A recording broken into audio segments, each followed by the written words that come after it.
আগুন লাগবার ভুয়ো খবরে শোরগোল প্রশাসনিক ভবনে। ঘটনাকে ঘিরে চাঞ্চল্য মালদা জেলার প্রশাসনিক ভবনে।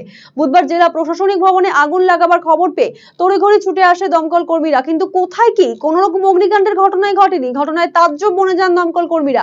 জেলা শাসকের সহকারী পরিচয় দিয়ে দমকল কেন্দ্রে আগুন লাগাবার খবর দেয় জনৈক।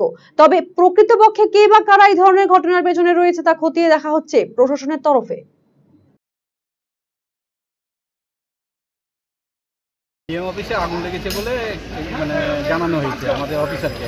যাই হোক আমরা এসে ইনকোয়ারি করলাম, করে দেখছি যে না কোথাও কোনো আগুন নেই, ফিরে যাচ্ছে। কি পরিচয় দিয়েছিল নিজেকে?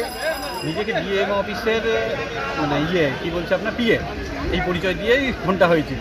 এই যে সরকারি কাজে এই যে একটা এমার্জেন্সি হ্যারাসমেন্ট করলো, কিভাবে জন্য তো অনেক শাস্তি হওয়া প্রয়োজন, কিন্তু বর্তমানে এখন কতটা হবে সেটা এখন সময় বলে দিবে। সে ফোনটা কোথা থেকে এসছে এখনো জানা নেই। না, সেটা আমরা এখন এই মুহূর্তে বলতে পারছি না, কারণ আমাদের অফিসারকে যে ফোন করছে সেখানে।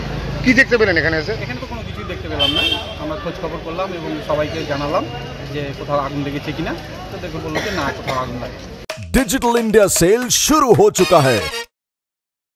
इंस्टेंट डिस्काउंट, सबसे कम दाम, पाए नो कॉस्ट EMI, बेहतरीन आफ्टर सेल सर्विस और बेमिसाल एक्सचेंज वैल्यू। आज ही रिलायंस डिजिटल आइए।